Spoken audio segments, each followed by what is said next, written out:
नमस्कार, जय श्री श्याम।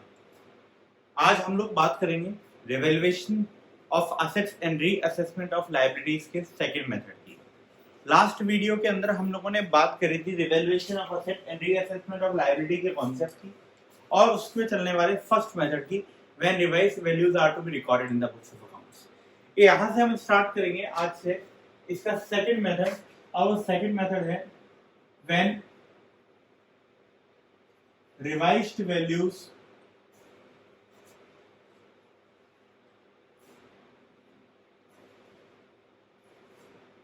are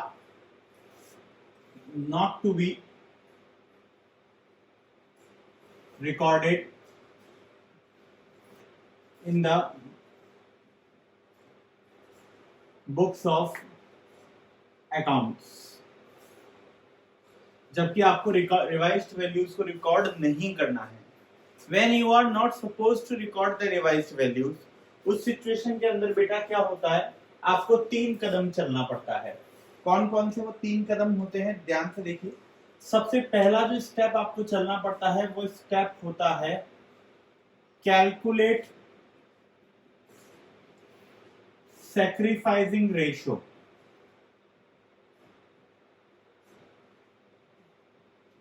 और सैक्रिफाइसिंग रेशियो निकालने का फॉर्मूला क्या होता है मेरे प्यारे बच्चों?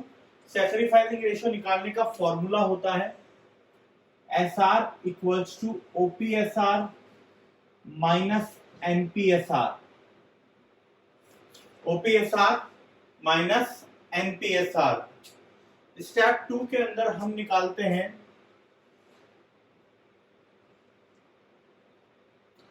Calculate sacrificing part.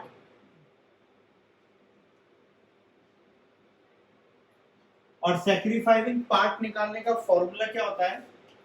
ये होता है sacrificing part equals to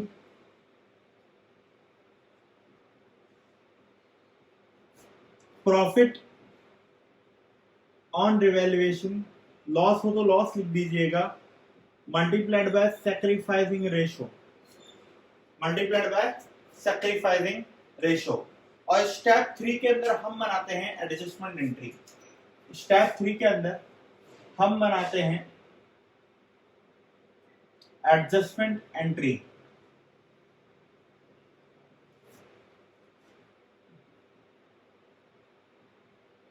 adjustment entry कौन सी वाली होती है? ये तो अभी तक सबको पता लग ही गया होगा कि मैं किस एडजस्टमेंट एंट्री की बात करता हूं। यहाँ पे यह है gaining partners capital account debit,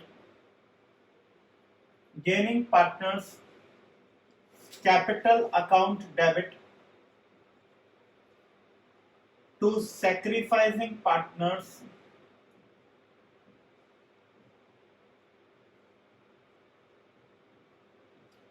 capital account. Gaining partners capital account debit to sacrificing partners capital account. ये है कौन से रेशियो में बढ़ता है बेटे? ये आता है इन सैक्रिफाइसिंग रेशियो।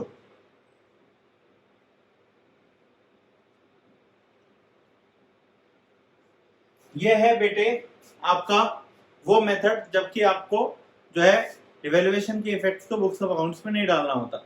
अभी तक आप समझ गए होंगे गुडविल का इफेक्ट बुक्स ऑफ अकाउंट्स में नहीं डालते, रिजर्व्स का इफेक्ट जब नहीं रिकॉर्ड करना होता और रिवैल्यूएशन का इफेक्ट जब नहीं रिकॉर्ड करना होता तब हर बार यही 3 कदम चलना पड़ता है। यही एडजस्टमेंट एंट्रीज के क्या होते हैं, स्टेप्स होते हैं। फटाफट से इसको कॉपी कर लीजिए, फिर हम कुछ क्वेश्चंस करके इसका क्लैरिफिकेशन समझते हैं।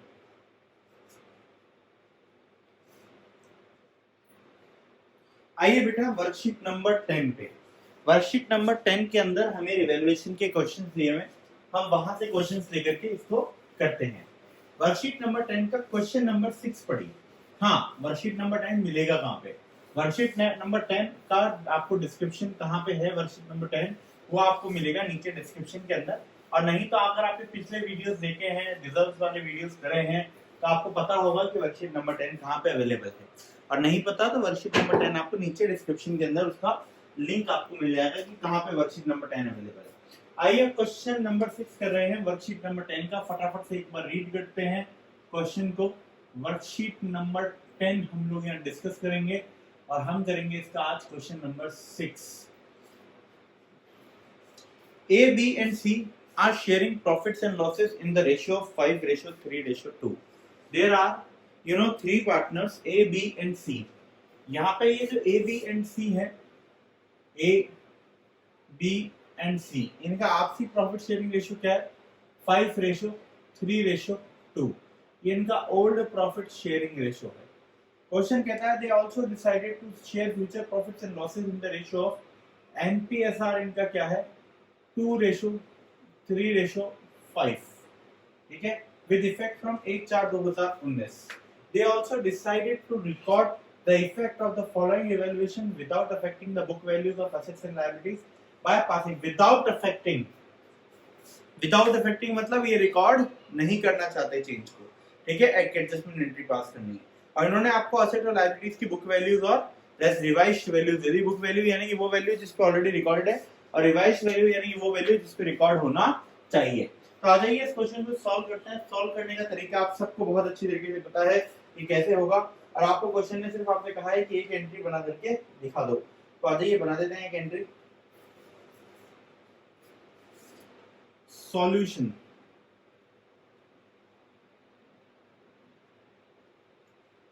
First, calculation of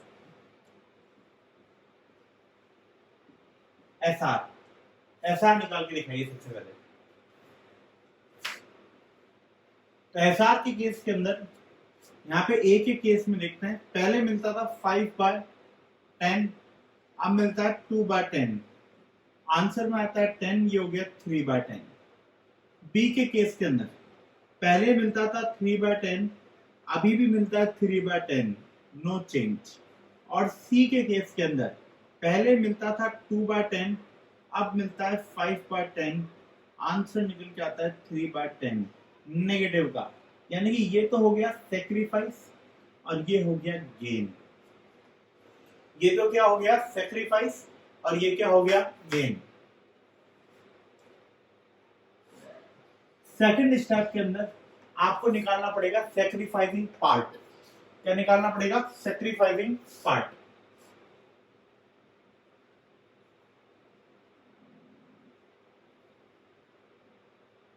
sacrificing part कैसे निकलता है वो बात ध्यान से देखें। सैक्रिफाइसिंग पार्ट निकलता है इस तरीके से, मैंने आपको कहा था profit on revaluation multiplied by sacrificing ratio, ठीक है। तो आ जाइए सबसे पहले कंप्यूट करते हैं profit on revaluation. Profit on revaluation सब चीजें वर्किंग नोट में हो रही है ना।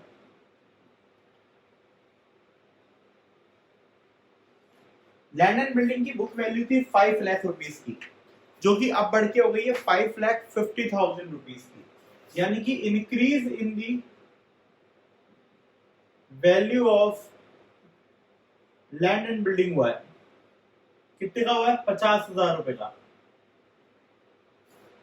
नेक्स्ट पॉइंट क्वेश्चन ने कहा प्लांट और मशीनरी की वैल्यू 250 से घटके 240 हो गई। तो यहां पे लिख दीजिए decrease in the value of plant and machinery हो गया, कितना है? 10,000। आउटस्टैंडिंग क्रेडिटर जो है वो 60,000 से घटके 55,000 के हो गए। फायदा हो गया ना, लायबिलिटी कम हो गई। तो decrease in the value of creditors कितना हो गया भैया? 5,000 रुपए कम हो गए, फायदा हो गया। आउटस्टैंडिंग एक्सपेंसेस 15,000 रुपए से बढ़ गए तो नुकसान हो गया।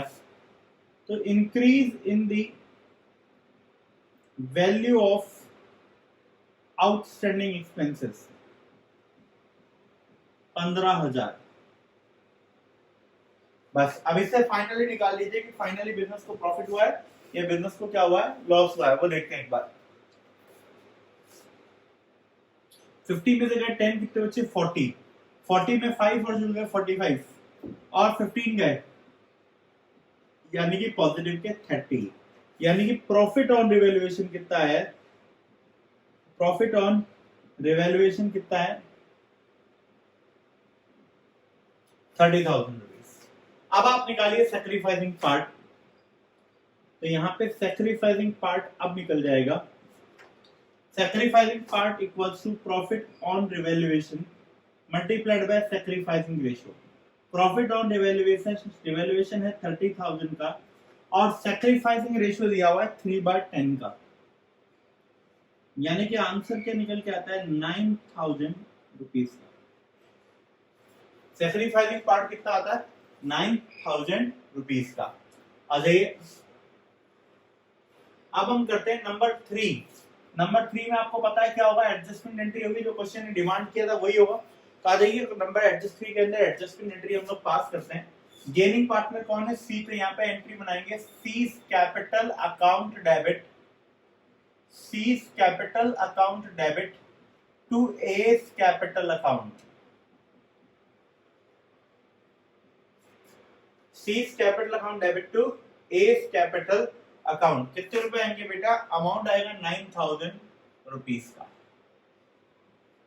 अमाउंट कितना आएगा 9,000 रुपीज का।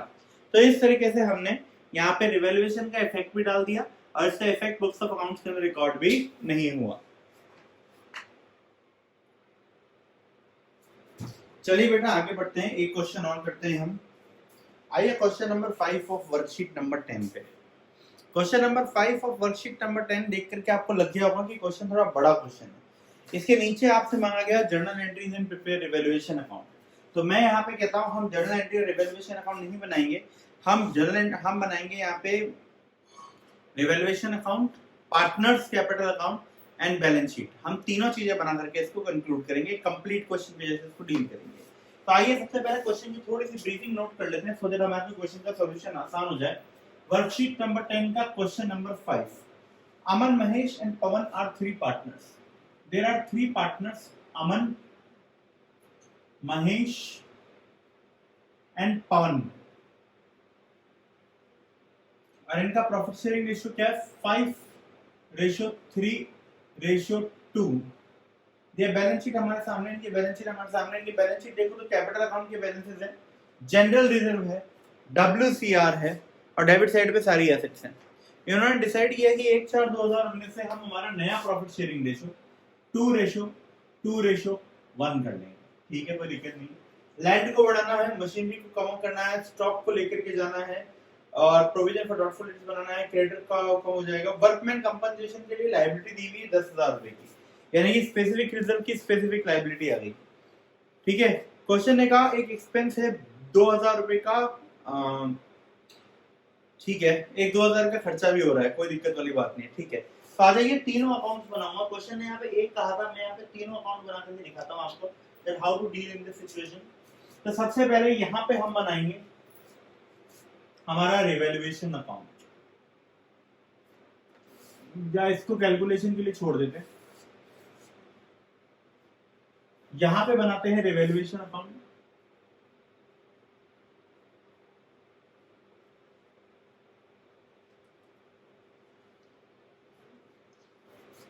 और यहां पे नीचे रखते हैं साथ में हमारे, या फिर यहां हो गया रिवैल्यूएशन अकाउंट, और यहां पे रखते हैं हम पार्टनर्स कैपिटल अकाउंट।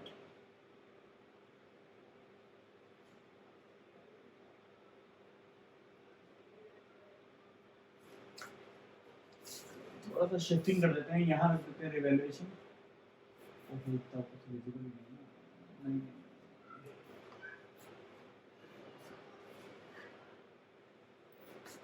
काम करते हैं, इसकी प्रेजेंटेशन इस तरीके से देते हैं।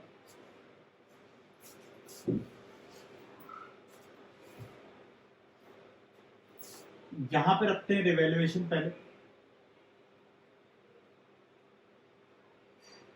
पहले खाली रिवैल्यूएशन अकाउंट समझेंगे, फिर मैं आपको दोनों चीजें समझाऊंगा, बैलेंस शीट भी और पार्टनर्स कैपिटल, दोनों चीजें एक साथ करके दिखाऊंगा।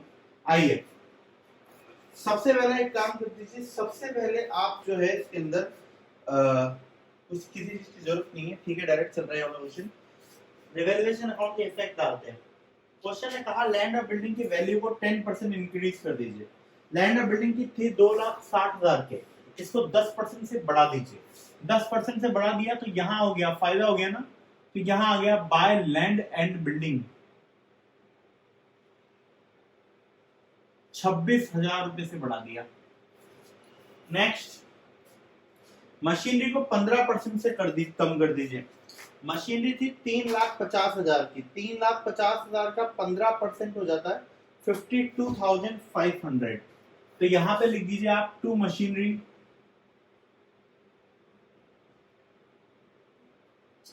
52,500 रुपीज। स्टॉक को 1,00,000 रुपए तक लेकर के जाना है।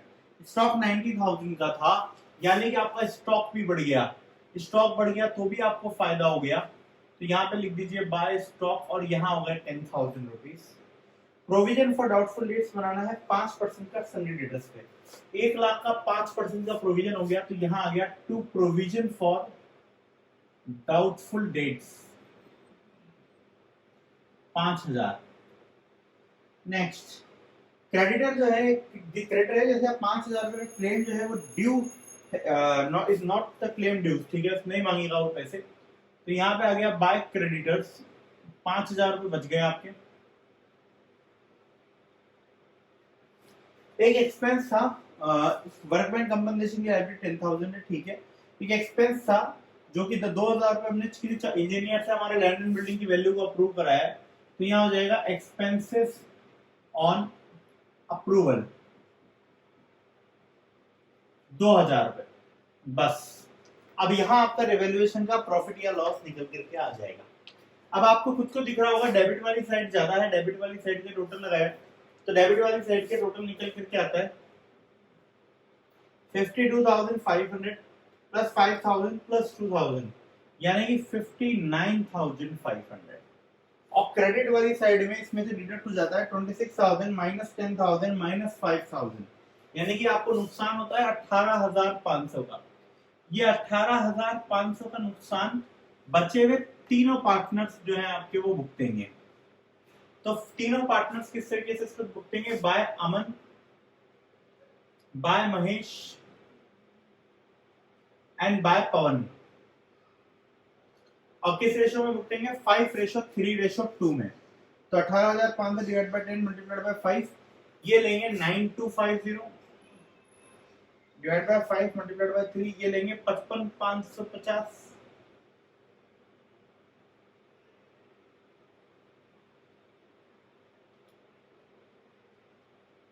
ये लेंगे 3700 रुपए। इस तरीके से आपका क्या बन गया? रिवैल्यूएशन अकाउंट, यानी कि फायदा और नुकसान क्या हो गया बेटा? रिकॉर्ड हो गया। फटाफट से इसको कॉपी कर लीजिए, फिर हम करेंगे इसमें पार्टनर्स कैपिटल अकाउंट।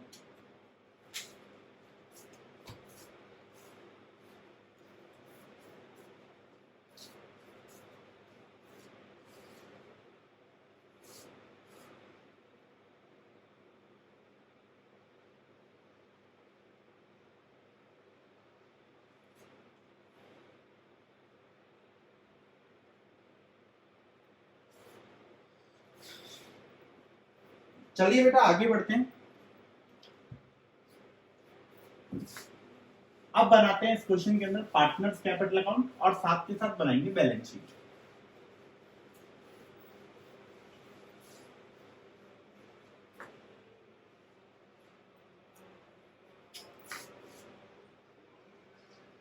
यहां बनाया पार्टनर्स कैपिटल अकाउंट।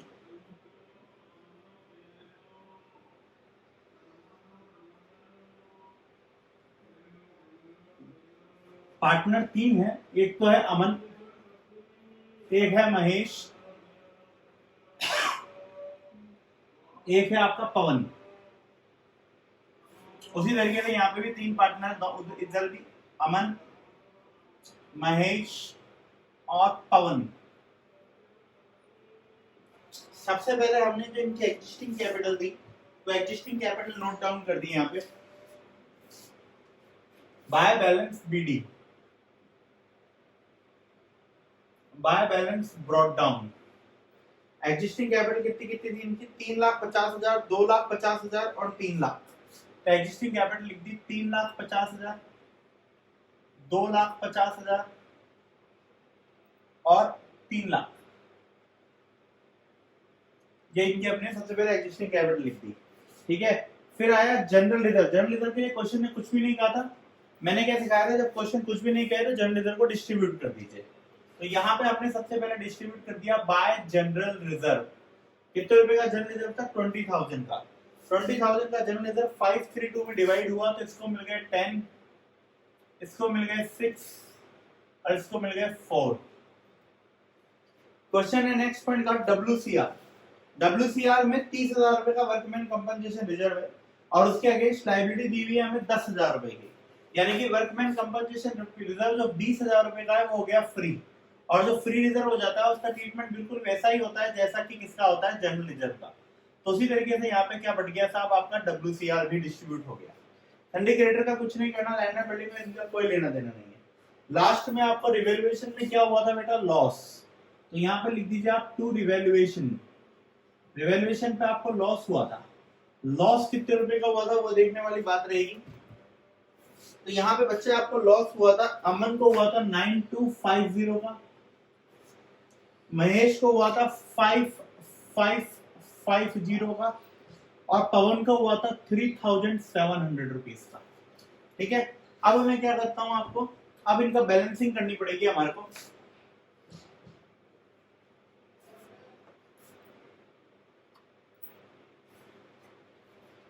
तो 3,50,000 प्लस 10,000 प्लस 10,000 ये बैठता है 3,70,000 रुपए।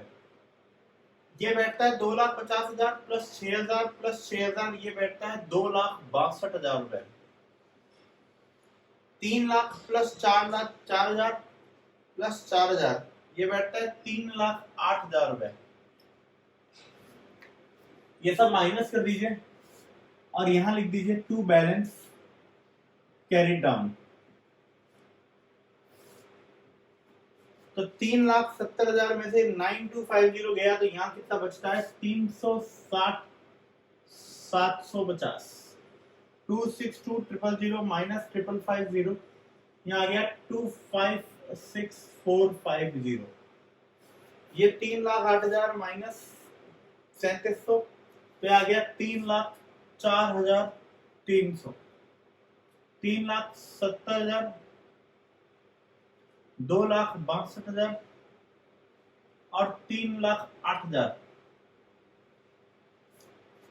ठीक है, ये हो गया आपकी क्या, पार्टनर्स कैपिटल अकाउंट का बैलेंस हो गया। जल्दी से इसको कॉपी कर लीजिए, फिर मैं आपको लास्ट में बैलेंस शीट भी बना के दिखाता हूँ कि किस तरीके से बैलेंस शीट बनती है इसमें।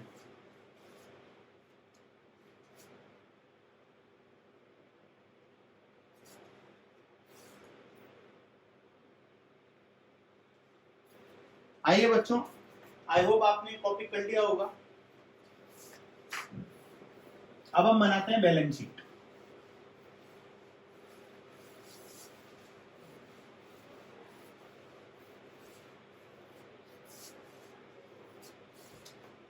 आइए बैलेंस शीट बनाते हैं बेटे। Balance sheet as at 31st of March 2019। आ जाइए।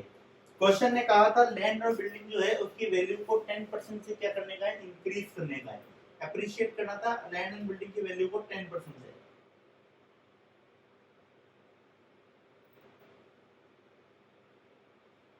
तो आ जाइए 10% से अप्रिशिएट करता है लैंड एंड बिल्डिंग की वैल्यू। तो लैंड एंड बिल्डिंग जो है की नई वैल्यू 2,60,000 प्लस 10% यानी कि 2,86,000 रुपए हो चुकी है। 2,86,000 रुपीज की हो चुकी है। हमारे को कहा गया था मशीनरी की वैल्यू को 15% कम करना है। तो यहाँ पे जो मशीनरी है इसकी वैल्यू को 15% कम कर दीजिए। 3,50,000 माइनस 15%, तो ये हो जाता है 2,97,500। ठीक है। हमें कहा गया था स्टॉक की वैल्यू को 1,00,000 रुपए तक लेकर के जाना है, तो स्टॉक की नई वाली वैल्यू आ गई 1,00,000। देखो सब जगह नई वाली वैल्यूज आ रही हैं, जो रिवाइज्ड वैल्यूज है। बिल्स रिसीवेबल के बारे में क्वेश्चन ने कुछ भी नहीं कहा था, तो यहाँ पे बिल्स रिसीवेबल अपनी जगह पे मौजूद है। कितना मौजूद है बिल्स रिसीवेबल, 70,000 रुपए का। नेक्स्ट पॉइंट क्वेश्चन ने कहा था सन्डी डेटर्स हैं कितने रुपए के, 1,00,000 रुपए के। तो डेटर्स हमने जमा करा दिए 1,00,000 रुपए के। नेक्स्ट क्वेश्चन कहता है कैश इन हैंड अपनी जगह पे वैसा का वैसा ही। कैश इन हैंड क्या प्रोविजन भी थे ना डेटर्स के ऊपर? हाँ बिल्कुल, डेटर के ऊपर 1,00,000 रुपए की नहीं है, डेटर्स के ऊपर प्रोविजन भी है। तो यहाँ माइनस कर दीजिए, minus provision for doubtful dates. 5% का प्रोविजन था 5,000 रुपए का, तो आपके डेटर्स कितने के रह गए? 95,000 के। 1,00,000 के डेटर्स थे वो 1,00,000 से घट के कितने के हुए? 95,000 के हो गए। कैश इन हैंड वैसा का वैसे ही आ जाएगा जैसा था अपनी जगह पे। कितने रुपए का रहा कैश इन हैंड आपका? 25,000 रुपए का। और कैश एट बैंक कितना हो गया साहब? 1,05,000 रुपए का। Cash at bank 1,05,000। ठीक है। अगर आप लाइबिलिटी वाली साइड देखते हैं तो लाइबिलिटी वाली साइड पे हम लोग देखते हैं कैपिटल अकाउंट का नया बैलेंस कितना है बताइए। कैपिटल अकाउंट के बैलेंस बताइए आप। अमन के, महेश के और पवन के, तीनों के कैपिटल अकाउंट के बैलेंसेस क्या हैं? तो भैया तीनों के कैपिटल अकाउंट के बैलेंसेस हैं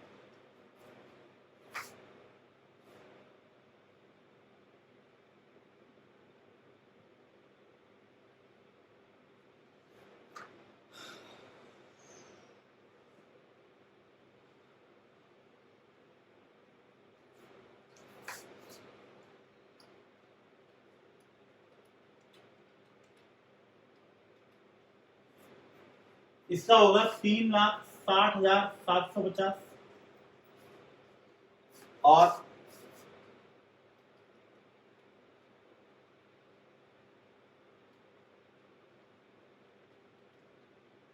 इसका आ रहा होगा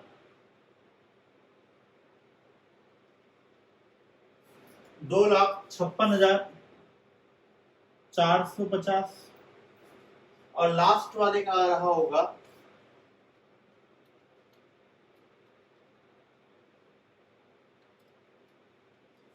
3,04,300।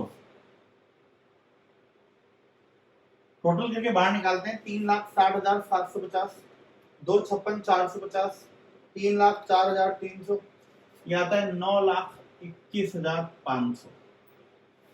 9,21,500। जनरल खत्म हो गया। Workman compensation reserve, workman compensation reserve के अगेंस्ट हमारे पास लायबिलिटी रह गई, तो यहाँ पे लिखेंगे provision for outstanding workman compensation claim. कितने रुपए का छोड़ा हमने? 10,000 रुपए का। और हमें कहा गया था कि क्रेडिटर में से 5,000 रुपए अब नहीं मांगे जाएंगे, तो यहाँ आ गया क्रेडिटर्स 5,000 रुपए। हमें कहा गया एक इंजीनियर को हमें 2,000 रुपए और देने हैं। अच्छा दे दिए हैं, तो हमने जो 2,000 रुपए दिए हैं उसके लिए हम क्या करते हैं? हम यहाँ से कैश एट बैंक को कम कर देते हैं, क्योंकि 2,000 रुपए दिए जा चुके हैं, तो हमारा पैसा क्या हो गया? कम हो गया। अगर हम उसका आउटस्टैंडिंग मानेंगे तो ऐसा लायबिलिटी यहाँ शो हो जाएगा। आइए टोटल लगाते हैं, देखिए बैलेंस शीट का क्या टोटल आता है। तो 2,86,000 plus 2,97,500 plus 1,00,000 plus 70,000 plus 95,000 plus 23,000 plus 1,05,000, answer आता है 9,76,500। यहाँ पे देखते हैं क्या बचता है हमारे पास। क्रेडिटर है हमारे 45,000 के, सॉरी,